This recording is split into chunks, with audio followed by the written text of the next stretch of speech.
Vous informer reste notre devoir sacro-saint, mesdames et messieurs. Merci de nous choisir aux toiles des fonds. Réunion du Conseil supérieur de la défense élargie à Kisangani.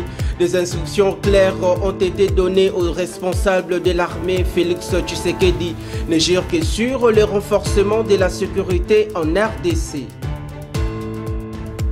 Après le passage de l'UGF, le gouvernement a résilié les contrats de partenariat de gestion de l'hôpital du cinquantenaire avec la firme indienne Padiat pour de multiples raisons, notamment le non-respect des engagements.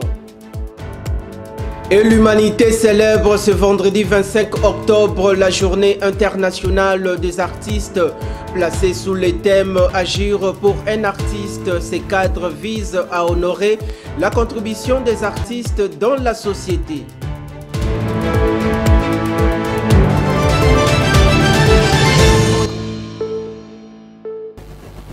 Une fois de plus, madame, messieurs, merci de nous rejoindre. D'entrée de jeu, sachez que le chef de l'État, Félix Antoine Tshisekedi Tshilombo, a présidé la 19e traditionnelle réunion du Conseil de ministres ce vendredi 25 octobre dans la ville de Kisangani, en province de la Chopo, où il séjourne actuellement dans le cadre de sa mission d'itinérance dans ces coins du pays. Sa communication a essentiellement porté sur plusieurs points, notamment l'inauguration de l'aéroport de Bangoka, l'indemnisation des victimes de guerre de Kisangani et bien d'autres. Nous y reviendrons très prochainement avec force et détails. Bien avant la tenue de cette importante réunion, il faut savoir qu'à la suite de la reprise des combats entre les forces négatives du M23 dans les localités des territoires de Massissi et de Walikale en province du Nord Kivu, les garants de la sécurité nationale, Félix Antoine Tshisekedi Tshilombo a présidé depuis jeudi dernier à Kisangani la réunion du Conseil supérieur de la défense élargie. Au terme de cette séance, plusieurs décisions ont été prises. Regardez. Principalement faire le tour d'horizon des différentes zones de défense et se rassurer de la situation sécuritaire de l'état de la nation. Il a eu l'opportunité d'avoir tous les responsables autour de la table. Il a reçu les informations et il nous a donné des instructions précises pour sécuriser l'état du territoire. Et ça a été un moment d'échange important. On a fait ensemble l'état des lieux et les instructions ont été données. Effectivement, et je crois que la Chopo et les provinces de la Grande Orientale auront aussi le bénéfice d'un conseil des ministres qui aura lieu demain, qui se tiendra dans la ville de Kisangani, qui permettra à ce que les différentes problématiques sécuritaires qui concernent la sous-région soient prises en charge et trouvent des réponses idoines. Restons toujours en province de la Chopo. Le chef de l'État, Félix Antoine Tshisekedi Tshilombo, a honoré la mémoire des victimes de la guerre des 6 jours dans la ville de Kisangani. À cette occasion, le président de la République a également profité d'indemniser quelques victimes. Suivez dans ces détails, signé Espoir Kinamvidi. Empêché pour raison médicale d'assister à la commémoration du Génocoste le 2 août dernier, le président Félix Antoine Tshisekedi Tshilombo avait promis d'effectuer les déplacements de Kisangani pour rendre personnellement hommage aux victimes de la guerre des 6 jours dans cette ville. Le jeudi dernier, le chef de l'État congolais s'est incliné au mémorial dédié aux victimes de Génocoste, le génocide pour des gains économiques perpétrés en République démocratique du Congo, particulièrement celle de la guerre des 6 jours dans la ville de Kisangani entre les armées rwandaises et ougandaises. Sur place, le chef de l'État s'est recueilli et a déposé une couronne de fleurs au pied des 3 stèles symbolisant les 3 catégories de victimes emblématiques de la ville de Kisangani, à savoir les victimes jetées dans la rivière Chopo ou dans le fleuve Congo, les victimes enterrées vivantes dans les fosses communes et les victimes portées disparues. Le président Tshisekedi s'est enfin rendu au siège du Fonds spécial de répartition de l'indemnisation aux victimes des activités illicites de l'Ouganda en RDC, Frivaro en sigle, pour remettre symboliquement une enveloppe d'indemnisation. À cet effet, 2 500 000 $ américains ont été remis à l'archevêque de Kisangani pour les comptes de l'Église catholique ayant subi des dommages lors de cette guerre. 3 victimes ont également reçu chacune 2 000 $ de main de Félix Antoine Tshisekedi Tshilombo. Rappelons que, arrivé le mercredi 23 octobre dernier, au début de la soirée, Félix Tshisekedi a également présidé le Conseil de sécurité dans la province de la Chopo. Et ce vendredi, il a dirigé le Conseil des ministres dans cette ville de Kisangani. Passons cette fois-ci à autre chose. C'était en seconde lecture que le Sénat a donné son quitus concernant le projet de loi autorisant la prorogation de l'état de siège décrété par le chef de l'État Félix Antoine Tshisekedi Tshilombo dans les provinces de l'Ituri et du Nord Kivu. Cela est dans le but d'accorder une fois de plus 15 jours supplémentaires aux vaillants combattants des forces armées de la République démocratique du Congo d'imposer la paix dans cette partie du pays. Regardez. Honorables sénateurs et chers collègues, voici le résultat du vote. Sur 109 membres qui composent le Sénat, 73 membres ont pris part au vote.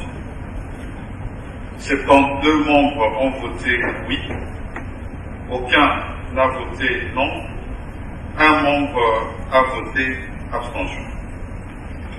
En conséquence,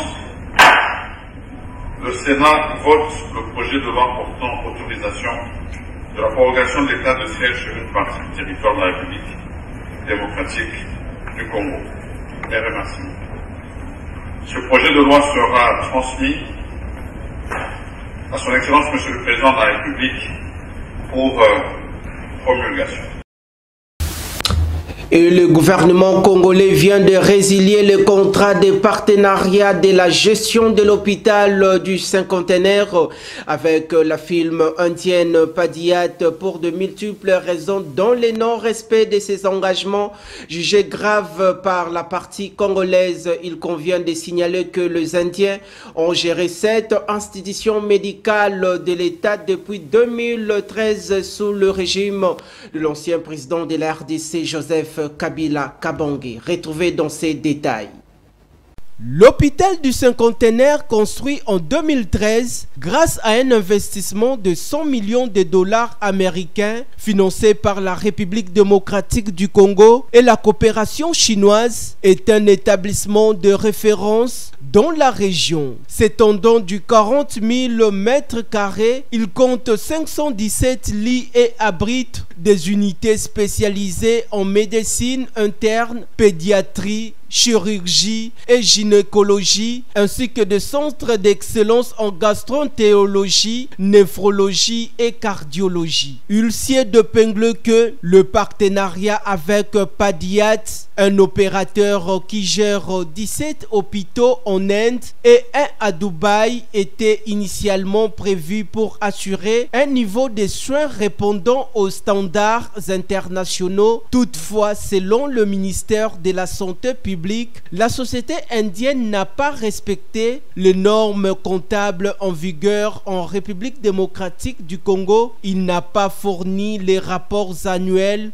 obligatoires sur les activités de l'hôpital. Un préavis de 6 mois a été accordé à cette grande société médicale pour organiser la transition. Pendant cette période, toutes les décisions financières devront être validées par les comités de transition mis en place par le gouvernement congolais. L'objectif est d'assurer une reprise de la gestion par l'État tout en garantissant la continuité des soins pour le potentiel. Poursuivons ces journaux par cette information, dossier déstabilisation des institutions provinciales du Kasaï central par certains députés nationaux en complicité avec quelques élus provinciaux de cette province. À ce sujet, Jérusalem, Thomas Kapouya, l'un des notables de cette partie de la République démocratique du Congo, hausse les tons et attend les résultats des enquêtes pour dénoncer les auteurs de cette situation qui déstabilise la bonne gestion de cette province. Un propos recueilli par Patrick John Mokengeshai. Depuis l'arrivée de Moïse Kamboulou, il était considéré comme un libérateur, comme Moïse. Et tout le monde attendait que non, il pourra faire mieux et remonter les défis différemment avec son prédécesseur de destitution. Ni était l'intervention de la vice-ministre de l'Intérieur, Madame Excellence Jenny Tchela Kamba. Et aujourd'hui, on allait encore voir des contentieux là au niveau de la province.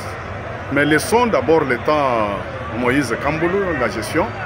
On verra dans 6 mois ce qu'il pourra faire par rapport à son prédécesseur. Nous apprenons beaucoup de choses, reste encore à vérifier, des enquêtes sont en cours.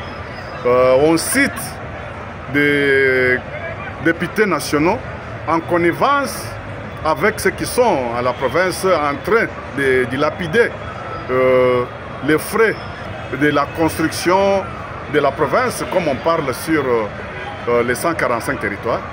Et si réellement les échos que nous écoutons est vrai, à la prochaine fois, nous allons citer, soit dénoncer des députés nationaux qui dérangent les progrès de la province. Je disais que c'est un problème de moyens. Là, ça serait des mensonges. Les moyens sont là, mais c'est un problème d'hommes qui ne veulent pas que la province du Kasaï central puisse booster, puisse aller de l'avant. Abordons cette fois-ci les questions liées à l'éducation nationale en République démocratique du Congo. La perception de frais scolaires en dollars, la vente de fournitures et la paye obligatoire des acomptes dans certaines écoles de la ville de Kisangani. La convention des patriotes pour la sécurité et le suivi des actions du chef de l'État, Félix Antoine Tshisekedi Tshilombo Kopasase en sigle, s'en vont en guerre contre toutes ces anti-valeurs. C'est le coordonnateur national de cet ASBEL, Polydor Kabeyadibwe, qui a confirmé une descente dans les écoles pour accompagner le gouvernement de la République. Regardez.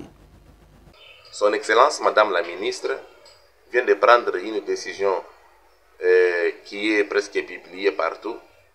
Il a parlé certainement de la perception des frais scolaires en monnaie locale. Elle a interdit aux écoles la vente de fournitures. Elle a interdit aux écoles la demande obligatoire des acomptes.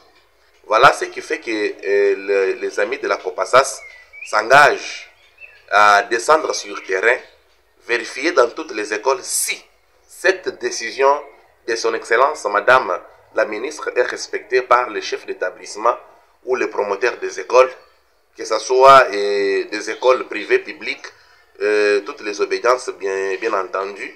Si certainement les écoles respectent, ça serait une bonne chose. Aujourd'hui, vous pouvez comprendre avec moi que nous décrions lorsqu'on parle que le dollar est à 28 000, 28 500 et je ne sais pas moi. Et les gens veulent à ce qu'il n'y ait pas un taux totalement, qu'il n'y ait pas flambier et qu'il n'y ait pas aujourd'hui ce que nous appelons en droit, tout comme en commercial, la perte de la valeur de la monnaie, l'inflation monétaire. Voilà, on a souhaité à ce qu'il y ait la perception en monnaie locale. Je ne vois pas qu'à cela pourra déranger les Congolais des pères et des mères, mais Kinshasa, comme la province pilote, nous commençons ici le travail. Lorsque nous allons remettre nos rapports ou déposer les rapports auprès de son Excellence Madame la Ministre, à ce moment-là, on pourra autoriser à tous les coordonnateurs provinciaux d'emboîter les pas et de nous amener aussi certainement ces rapports, afin que nous puissions encore les déposer auprès de son Excellence Madame la Ministre. Restons toujours en province. Vous le savez certainement que les différents conseillers municipaux élus dans la ville de Bukavu, en province du Sud Kivu, étaient descendus très récemment dans la rue le mercredi 23 octobre dernier pour revendiquer leur prise en charge par le gouvernement congolais et le paiement des 10 mois des arriérés partant de la place Moulamba. Ces derniers ont chuté jusqu'au cabinet du gouverneur où ils ont déposé un mémo pour réclamer leurs droits. Un commentaire signé par votre rédaction. Les différents conseillers municipaux élus dans la ville de Bukavu sont descendus dans la rue de la journée du 23 octobre dernier pour revendiquer leur prise en charge par le gouvernement congolais et le paiement des 10 mois d'arriérés salarial partant de la place Moulamba. Ces derniers ont chuté jusqu'au cabinet du gouverneur où ils ont déposé un mémo pour réclamer leurs droits. À en croire ces documents destinés au président de la République, Félix Antoine Tshisekedi Tshilombo, ils sont marginalisés pourtant élus aussi par les habitants. Notons par ailleurs que la ville de Bukavu avait élu 27 conseillers communaux dont 9 par commune, Ibanda, Magira et Kadutu. Tous rencontrent le même problème et n'ont pas caché leur mécontentement vis-à-vis des autorités compétentes du pays. En définitive, ils ont demandé au gouverneur de la province de respecter scrupuleusement les télégrammes du vice-premier ministre et ministre de l'Intérieur exigeant leur prise en charge. Au Sud Kivu, cette manifestation est intervenue juste quelques jours après une rencontre entre l'autorité provinciale et ses élus locaux. D'un dossier à un autre, le Bureau conjoint des Nations Unies pour le droit de l'homme, BCNDH en sigle, a publié les principales tendances de violation des droits de l'homme en République démocratique du Congo pour le mois de septembre. Dans son rapport, cette organisation dit avoir documenté 317 violations et atteintes aux droits de l'homme sur l'ensemble du territoire national, ce qui fait 1400 victimes répertoriées. Regardez. C'est une augmentation significative de 52% par rapport au mois d'août dernier où cette agence n'avait recensé que 923 victimes. À l'en croire, ils ont été exacerbés par les carnages début septembre dernier d'une centaine de détenus qui tentaient de s'évader de la prison centrale de Makala. Il s'y est d'épingler que le BCNDH précise qu'il y a eu une diminution de 13% de violations des droits de l'homme dans les provinces affectées par les conflits en septembre dernier, 251 par rapport au mois d'août 287. Il en est de même que le nombre de victimes qui s'élevait à 743 au mois d'août dernier, il a baissé de 527, soit une diminution de 29%.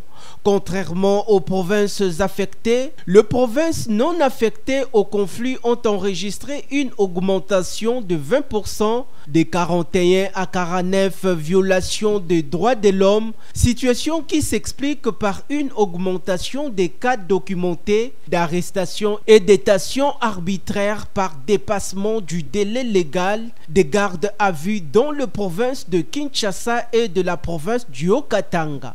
Il s'y est de signaler que la République démocratique du Congo a été élue à nouveau membre du Conseil des droits de l'homme des Nations Unies pour le mandat allant de 2025 à 2027 avec 172 voix sur 190. Ce vote de la RDC à l'ONU a été contesté par l'opposition et la société civile qui estiment que la République démocratique du Congo s'est distinguée dans les violations incessantes des droits de l'homme au niveau national. Revenons sur la lutte contre le banditisme urbain dans la capitale congolaise. La vice-ministre en charge de l'Intérieur, Eugénie Tchela Kamba, a échangé jeudi dernier avec les femmes policières et militaires au camp Lufungula. Leurs discussions ont essentiellement porté sur le phénomène Kuluna à Kinshasa. Suivez. Les enfants de policiers dans les différents quartiers doivent être exemplaires et servir de modèle aux autres civils face à la situation sécuritaire à travers tous les camps de la police. C'est dans ce cadre que la vice-ministre de l'Intérieur, Sécurité et Décentralisation, Eugénie Tshilakamba, s'est rendue au camp Lufungula où elle a échangé avec les épouses des forces de l'ordre de ces camps sur cette problématique qui touche de coins de la capitale, principalement sur le tronçon Willery. Dans son speech du jour, le numéro 2 de la territoriale s'est apaisanti largement sur le rôle que doivent jouer les parents policiers, particulièrement les épouses, dans la rééducation de leurs enfants pendant cette période où le chef de l'État, Félix-Antoine Tshisekedi Tshilombo, se bat jour et nuit pour le rétablissement de la paix à travers toute l'étendue du territoire national. Le chef de l'État, Félix-Antoine Tshisekedi Tshilombo, est très préoccupé par la paix. Nous devons l'accompagner. Je vous demande de prendre votre responsabilité sur nos enfants du camp Lufungula. Ils doivent être modèles. Ce sont nos enfants. Encadrons et éduquons-les pour mettre fin à ces scénarios et ces tristes phénomènes Kuluna. Saluons cet appel à la conscience par la vice-ministre de l'Intérieur, Eugénie Tshilakamba. Les participantes à cette rencontre s'engagent à ne pas trahir le gouvernement souminois et le président de la République. C'est une première dans l'histoire de notre pays, pour notre camp Lufungula, de voir un membre du gouvernement, de surcroît une femme, venir nous conseiller pour la vie de nos enfants. Nous allons tirer les oreilles de nos enfants. Désormais, on ne sera plus complice de leurs abus. C'est une ambiance bon enfant qui a caractérisé cette rencontre entre la vice-ministre de l'Intérieur, Eugénie Tshilakamba, et les épouses des policiers du camp Lufungula, visiblement émues et satisfaites. Le monde entier célèbre ce vendredi 25 octobre 2024 la journée internationale des artistes. Une journée qui honore la contribution des artistes dans la société. Celle-ci célébrée en quelque sorte pour compléter la journée mondiale de l'art célébrée en avril de chaque année. Pour cette année, le thème retenu est agir pour un artiste. C'est depuis 2024 que la journée internationale des artistes est célébrée. Suivez. Honorer la contribution des artistes dans la société, c'est le sens donné à cette journée internationale des artistes. Agir pour un artiste, c'est le thème de cette journée internationale des artistes qui veut une action pour les artistes du monde, surtout valoriser le travail de ces derniers à travers leurs œuvres. Une journée anglo-saxonne et son origine est d'ailleurs tirée de International Artists Day. Celle-ci vient en quelque sorte en complément à la journée mondiale de l'art célébrée en avril de chaque année.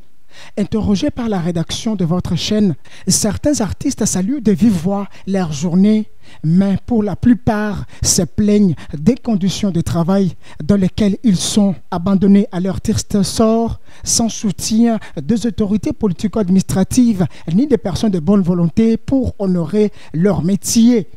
Ils plaident pour les soutiens et la considération de leur travail à travers leurs actions. Il y a 10 talents et il faut un effort considérable et surtout la bonne volonté pour propulser l'art à travers la République démocratique du Congo. Si on n'en fait pas attention, les talents qui naissent vont moisir sans une forte médiatisation, même une promotion de la part de ceux qui ont de moyens.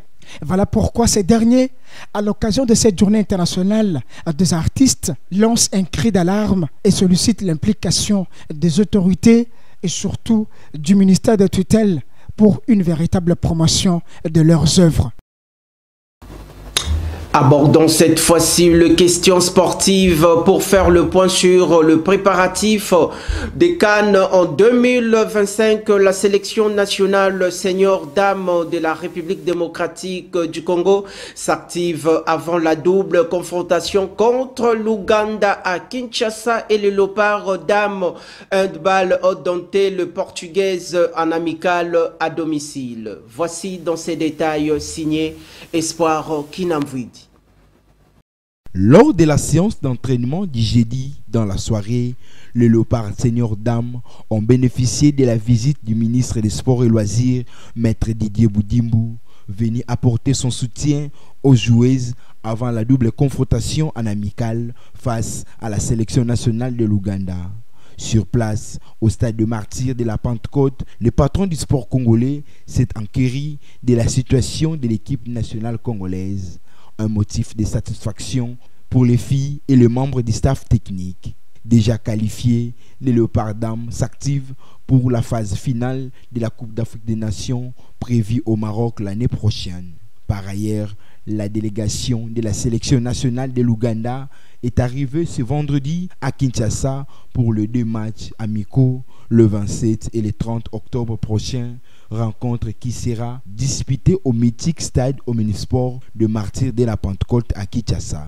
Autre que le football, les Léopards dames handball de la République démocratique du Congo en stage à Rio Maïro ont battu le Portugaise à domicile par 28-27 lors du deuxième match amical. Notons que la sélection nationale de handball dames de la RDC séjourne au Portugal en perspective de la Coupe d'Afrique des Nations qui s'annonce pour bientôt. Parlons cette fois-ci de valeurs nutritives. Que savez-vous de la citronnelle? Vertus et bienfaits dans cet élément proposé par votre rédaction. La citronnelle ou verveine de Inde, de son nom scientifique Symbopogon citratus, est une espèce de plante herbacée tropicale cultivée pour ses tiges et feuilles aux qualités aromatiques. La citronnelle possède plusieurs vertus. Ces tiges fraîches sont employées dans la cuisine pour leur goût citronné, infusées dans le bouillon ou le plat en sauce. Mais ce sont leurs vertus anti-moustiques qui sont le plus connues. Ce n'est pourtant pas la seule qualité de cette plante médicinale dont les feuilles sont traditionnellement utilisées dans d'autres indications. Retenons que la citronnelle a des propriétés digestives, elle soutient le fonctionnement des reins, elle est anti-inflammatoire et antidouleur sous sa forme d'huile essentielle en cas de rhumatisme et d'arthrite. L'huile essentielle de citronnelle a également des vertus anxiolytiques.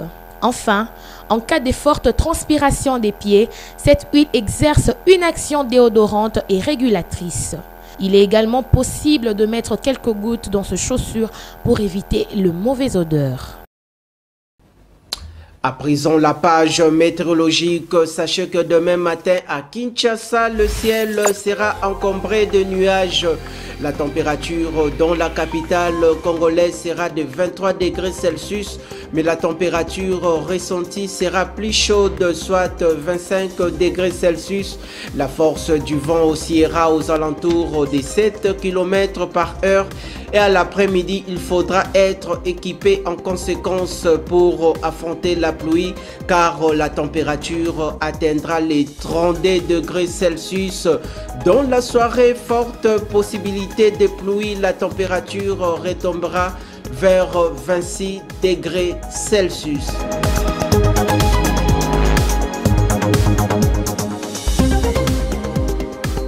C'est déjà la fin de cette grande édition d'information sur nos antennes. Vous venez à peine de nous choisir. Place au rappel des titres. Réunion du Conseil supérieur de la défense élargie à Kisangani. Des instructions claires ont été données aux responsables de l'armée Félix Tshisekedi, ne gire que sur le renforcement de la sécurité en RDC. Après le passage de l'UGF, le gouvernement a résilié les contrats de partenariat de gestion de l'hôpital du cinquantenaire avec la firme indienne Padiat pour de multiples raisons, notamment le non-respect des engagements. Et l'humanité célèbre ce vendredi 25 octobre la journée internationale des artistes. Placée sous le thème « Agir pour un artiste », ces cadres visent à honorer la contribution des artistes dans la société.